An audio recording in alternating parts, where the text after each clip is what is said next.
Do you know what a TD is at all, Joseph? Television director. It's a good one. They're the people who give you the tax for your car and that. They do different things. You'd have to have personality, really, and a liking of people in general, and a love of your work, I suppose, and at least some intelligence. I think you have to help the Taoiseach or the president if you are. You'd need a lot of friends in there, but I don't think you'd need to be very smart.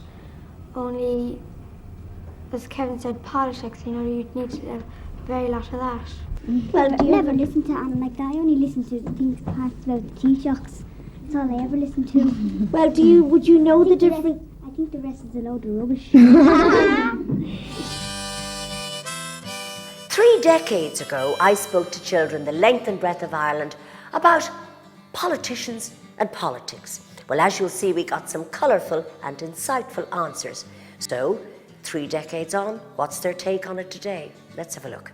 What does anybody think of politicians?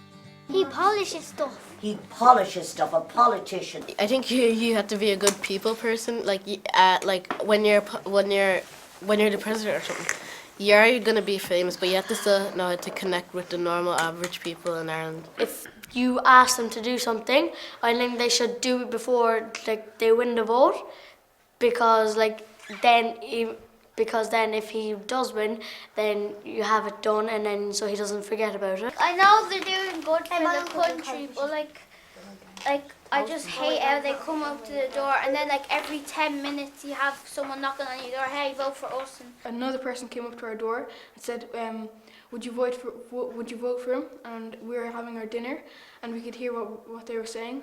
And he's saying, yeah, I don't hate him. And so then he said, would you like to meet him? She was like, and then he was hiding behind a bush in our driveway. It's not like it used to be, really. It's not like it used to be. It's not like back then.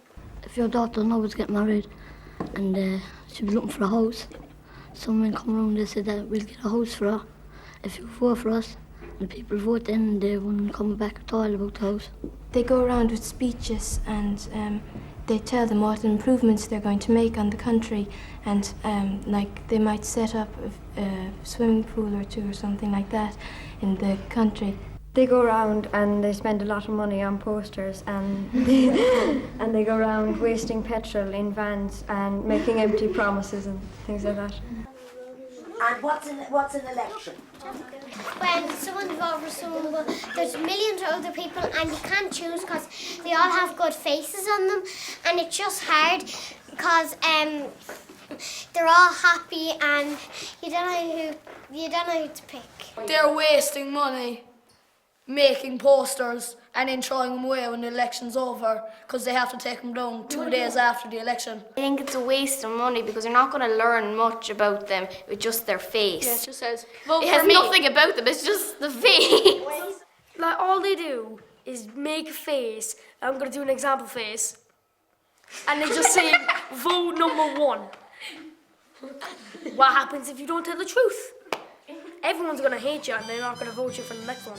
You have to kind of trust who you're voting for and really have faith in them, because it's kind of easier to say things than to do things. Yeah.